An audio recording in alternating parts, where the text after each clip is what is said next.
I say really since the Enlightenment, we've put a cap on our reality, and we've said anything we can't explain rationally underneath the sky and stars, scientifically, there's no need for it. Well, the problem is that leaves out things like purpose, leaves out things like meaning, leaves out things like love.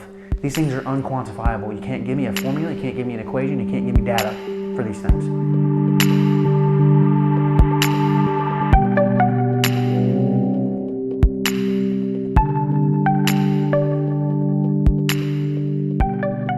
Hey everyone, Anthony DiGiovanni with SacredU Philosophy here for another video today. Guys, are you trying to be a good person? I hope everybody watching this video is in some way or another trying to attempt to do that. But do you find yourself wanting more but finding less? Do you find yourself at odds with the environment around you? Maybe you feel like your life's lacking meaning. You don't know what to do next. You feel like you're at odds. You're in the in-between stage of life. You don't know where you're going, you don't know where you've been, you don't know if it really all matters. Well, if you're any of those things, or all of the above, I want to talk to you today. I think today we can figure out together what all that means, why it's all happening to you. There are people that have been thinking about it. There are people that have been, for thousands, if not more years, trying to figure out the answers to those questions. And a lot of it has to do with how you can be a good person, okay? So, if you guys are ready, let's go ahead and get after it.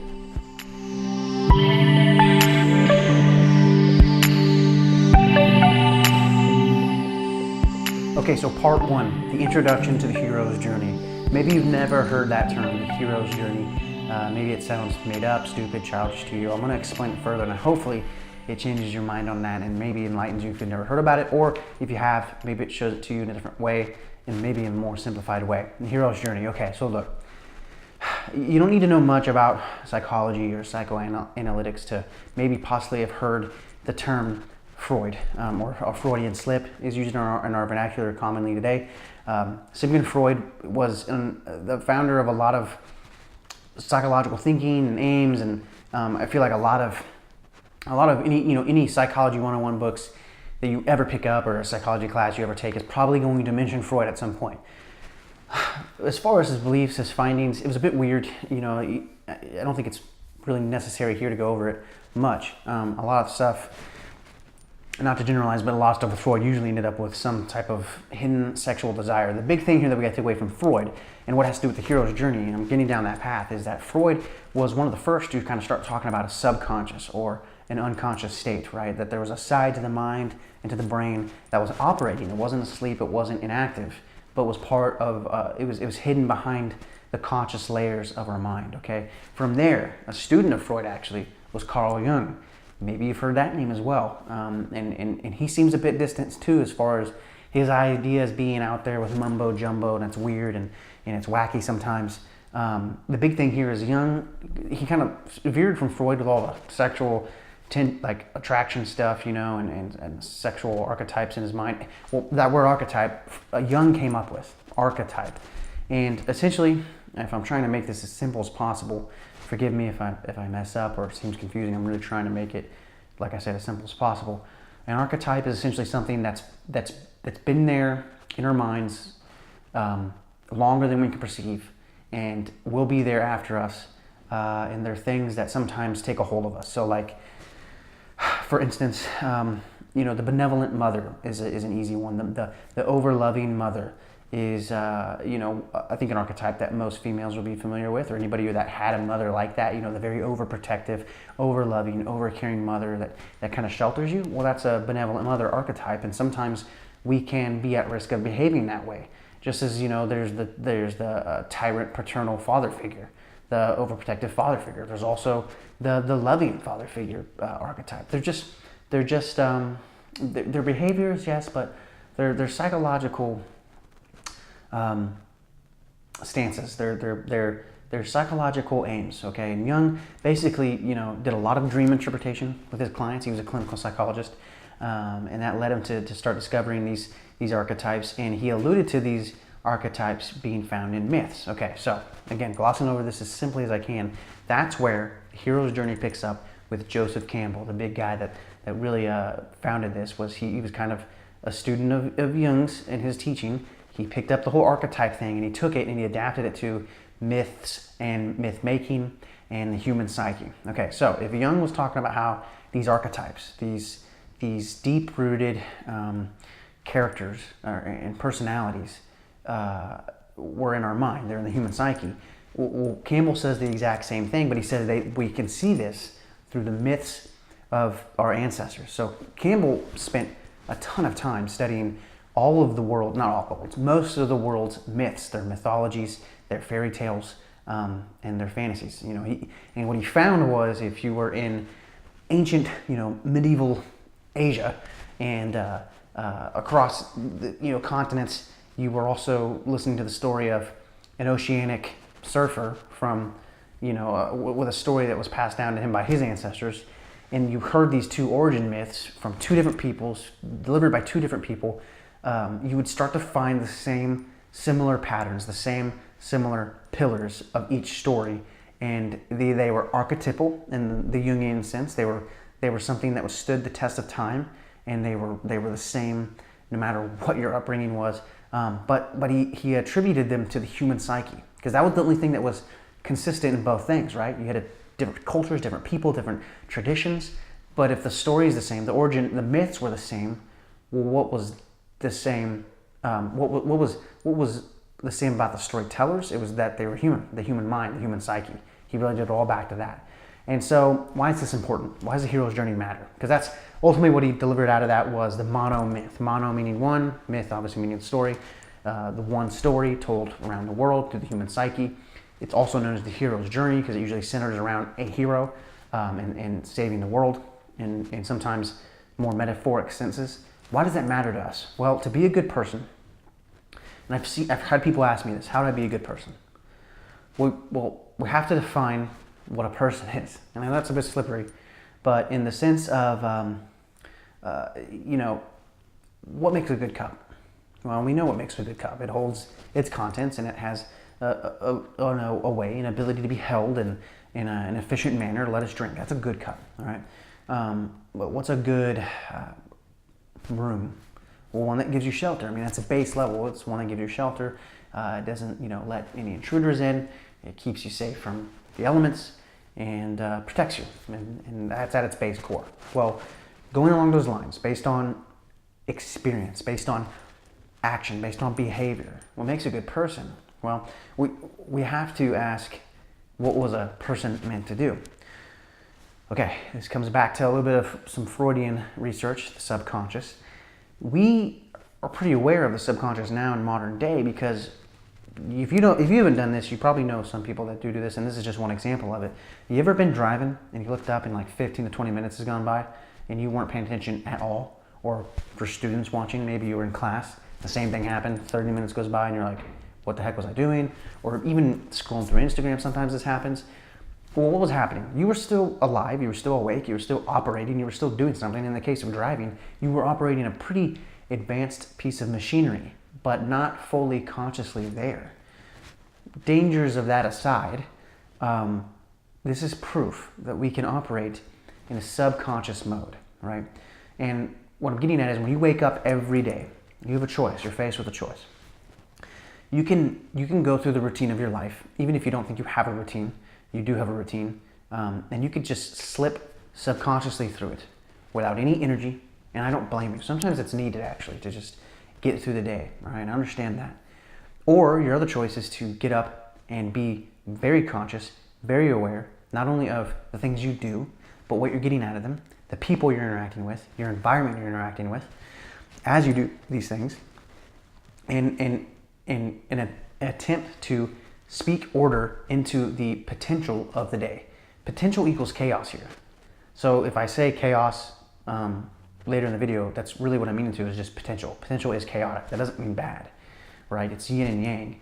And I think we inherently as humans, getting back to the inherent question of what makes a good person, we inherently as humans have the ability to speak truth and order into the chaotic potential of our lives, of our days, and of every day subsequently. How do we do this? We take responsibility of our words, of our actions, of our interactions, and we have a sense of self-awareness. Self-awareness being consciousness that's conscious of itself. All right, so that's to me the beginnings of what makes a good person, if we're just talking about what is a person meant to do. Now, the hero's journey, what that all has to do with this, is the hero's journey, if we're going to agree with Campbell and attribute it to the human psyche, being told for thousands of years all over different places, is basically then a layout, a map to how to be a good person, how to face the chaos. The hero's journey is just that. It's a hero who rises up and usually stumbles upon the way, stumbles throughout the road of trials and forming allies and facing, the bad guy and winning the day. They stumble through it, but they attempt to speak order into the chaos of that story, the chaotic potential of that story, and they return at the end of it better off, and not only for themselves, but for their family, for their community, okay? So if we're ready to dive into it and attempt to interpret it in such a manner, I really believe, and I found this to be true for my own life, I really believe we can find a literal blueprint, and sometimes more metaphoric than literal, so there's a little bit of interpretation that has to go on, but we can find a literal blueprint, a map on how to face life and find answers to things like meaning, like purpose, like value, okay? Things that aren't really taught to us in school. They're not a trade that's given to you. We can find the map that leads us to these things via the hero's journey.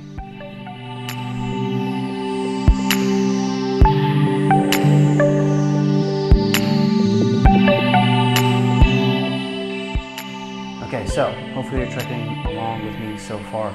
So good with myth and myth making, where it comes from. Part 2 is the maps of our ancestors. Okay, so look, I mentioned map making earlier and how myth, the monomyth, the hero's journey could literally be a map for us. Let me dive into that a little bit more and hopefully show you a little bit more reasoning why this could be very, very important to us, especially on how to be a good person and how to just be a person in general. E.F. Schumacher has a book called The Guide for the Perplexed. Great book, something I've read multiple times.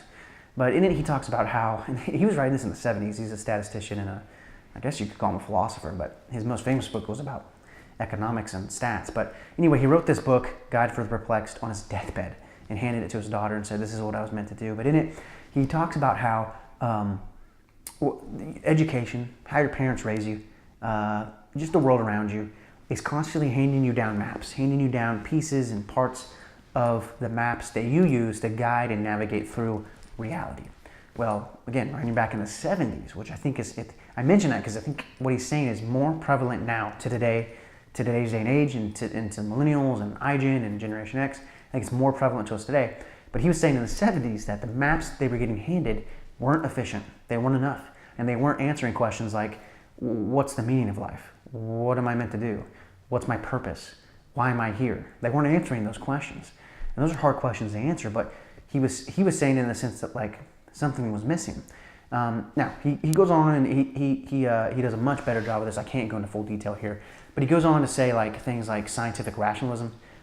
Really, he doesn't talk about this, but I say really since the Enlightenment, we've put a cap on our reality, and we've said anything we can't explain rationally underneath the sky and stars, scientifically, there's no need for it. Well, the problem is that leaves out things like purpose, leaves out things like meaning, leaves out things like love. These things are unquantifiable. You can't give me a formula, you can't give me an equation, you can't give me data for these things. Sorry. The scientific community, people of more rational minds, I'm not saying they're wrong, I'm saying they can't count they can't count these things in. And that's part of what Schumacher was saying, was that if we continue down this scientifically rationalistic, enlightened, cap, we're going to continue to find more and more lack of meaning in our lives, which, I mean, part of it was prophetic in that sense, because I look around now and there's a lot of that going on, and not just with youth. So what he was saying was that we're not going to find the answers to these things like meaning, value, and purpose in science. Sorry. In fact, some of the best science I've read doesn't give those things at all. I currently just read Richard Dawkins' book, The Selfish Gene, and it's pretty devoid of meaning. He kind of attributes us to just being genetic robots, pre-programmed to do what we're doing for everything. Even if it is right, it's not a life I want to live. More about that later. But anyway, what I'm getting at, guys, is that for higher things, for things that are a bit more esoteric, and by that I mean fluid, less solidified, they're hard to grasp, kind of outside of science, we're going to need more imaginative, fantastical things to answer them. I'm not talking about, crazy theories, harebrained, cultish type thinking. And that's not anything at all what these myths are. The myths, of our ancestors were maps for them, and they could be maps for us. And that's one thing that I think we need to realize too, is we so often look back at history in an evolutionist mindset, and we say there's nothing there for us. It's usually the past that we forget that's going to haunt and hurt us the most. And I hate to see kids forgetting, especially now today, and even people my age, the myths of old. For the most part, people only really know about Thor, and not even in the sense, you just know it because of Marvel. Even though Marvel is a myth-making factory, but maybe some Greek myths, right? Because maybe you had to learn about them in school. There's so much more out there, and there's so much more for us. And what I'm getting at is, like I said earlier, these were maps for our ancestors. And we can take those maps now, and I know it sounds a bit silly, it might sound a bit imaginative. It's going to take some imagining abilities to do this. But take those maps and lay them over our lives now as we move forward. Part of this next series is me kind of showing you the pieces of the hero's journey and how it relates to your life, and a lot of that is going to be using current movies. I'm a filmmaker at trade, and by trade I teach a film class, and so that's the most easiest way for me to do it. Myths, you're kidding yourself, you don't think they're still around. They're still in more ways than you think. Myth is still finding itself in movies especially, but especially in books and video games as well. I mean, you can see this with God of War. That's the easiest way to see it, right? He's a demigod that fights the Greek gods. So there's myth there, but it's in Spider-Man. It's in every single comic book. And I would argue, I'd push to argue that Marvel, the comic book heroes, DC, they have become at least America's modern myths for today. But we'll touch more on that later.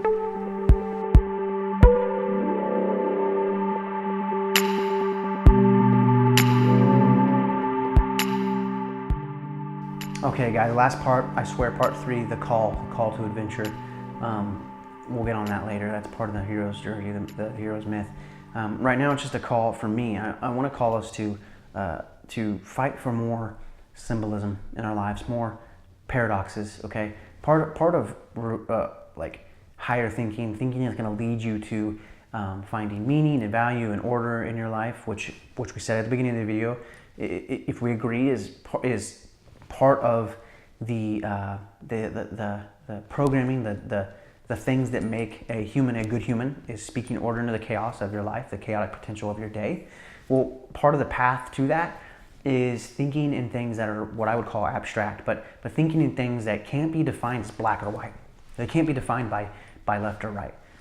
They're things that, and they're not even really down the middle. It's kind of an abstract of it all, and something outside of that. There's paradoxes in religions, because I only know that Christianity is the closest to me, but Jesus being God and man, well, that's paradoxical, right? And there's literally been, if you know church history, there's been fights over, was he all God, was he all man, was he a mixture of both, how much of a mixture of both, if he was. Okay, part of it is you weren't ever meant to understand it, because it was meant to, the paradox, that the two opposites seemingly not connecting at all, was meant to take your mind and transcend it, to meditate on things higher, to meditate on even how that could be possible. And now the religion's in its part because it's got your mind in the right place, right? So I think it's a horrible mistake when religions are trying to get rid of their paradoxes, and I think it's a horrible mistake when we aren't thinking in abstracts and paradoxes in today's day and age as a society. So and another thing too is symbols. We don't think in symbols anymore. Jean Baudrillard, one of the fathers of postmodernism. I don't really like postmodernism. I don't necessarily know if I like a lot of his stuff. It's very interesting.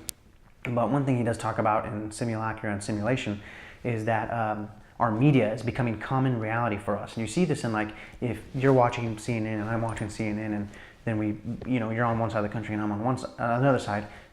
Because of the information we're getting handed from this media, we're both living a shared reality. And you can imagine this multiplied across the whole nation. Obviously, there's differing shared realities, but to an extent, it's all the same. And so what he was saying was media and signs were becoming the new shared reality, a simulated reality. It's actually an influence from the Matrix, by the way. But to our ancestors, it was symbols that were the shared reality, right? So like if you were in a predominantly Christian nation, it was the cross that was your shared reality via that symbol. And so you and I could be hundreds of miles apart, but we shared a reality in that sense via symbols. We've kind of, again, since the Enlightenment, we've kind of gotten away from symbols, and they're important. So a lot of this through the series is going to be showing you, I hope, or at least maybe encouraging you to go look into why it's important to have these things, why it's important to have paradoxical thinking and abstract thinking, not in a sense to purposely be vague. That's not the point. And like I mentioned earlier, it was to encourage you to think beyond the rationalistic side of our minds, to think outside the box. That's what it was. So that's the call, guys, for part 3. All right, guys, thank you for watching this. I hope it helped, and I hope I've encouraged you to maybe start looking more into the hero's journey and how you can be a hero today. Guys, like I said at the beginning, to be a good person, we got to start speaking order into the chaotic potential of our days, and how that starts is taking responsibility, okay? We're gonna dive more and further into the hero's journey and what that looks like. But just know for now that, at least to me, to be a good person today, and this is something you can start by doing today, is just start taking as much responsibility as you can. I don't care if it's looking like things are really somebody else's fault, and the blame is rightfully put on someone else. The more responsibility you take, the stronger you will be, I promise. And it doesn't have to be big at first. It can start off small. It can start off by just cleaning your room, or doing what your mom asked you to do a couple weeks ago, or watching the dang YouTube video your buddy sent you that you've been putting off for months, right? Just take responsibility, watch and talk to them, and maybe learn something. The more we do that, the more you'll be able to wake up and like I said again at the beginning of the video, try to make the decision to be conscious today. Be conscious of the things you're doing as you go about the day. The rest, after you watch this video even, it's not too late to start. You're probably not watching this at the beginning of the day. That's fine. For the rest of the day, for as long as you're awake, or if you are watching it at night, maybe tomorrow, try it. Try to be as conscious as possible. Consciously invested. Consciously invested in the words you're saying, in the people you're interacting with, the way you respond to people, the way you make them feel, the way you feel about yourself, the things you're thinking about yourself, the things you're doing. Be invested in the day. That's the first step, and that takes a certain level of self-awareness. Like I said, consciousness, that's conscious of itself, ability to step outside and turn back and look at itself. It takes a certain level of self-awareness to be conscious of the things you're doing, but that's the first step in speaking more order into the chaos of your life, guys. It's absolutely necessary. It's absolutely necessary if you feel like you're lacking meaning, potential, purpose, value in your life today. I highly encourage you to start thinking about ways that you can start accepting more responsibility today and begin the journeys of you becoming a hero. Thank you guys for watching. A like and a share always goes a long way. And as always, guys, hit the subscribe button and tell your friends about it. Tell them to subscribe as well. Thank you for watching, and I'll see you next time.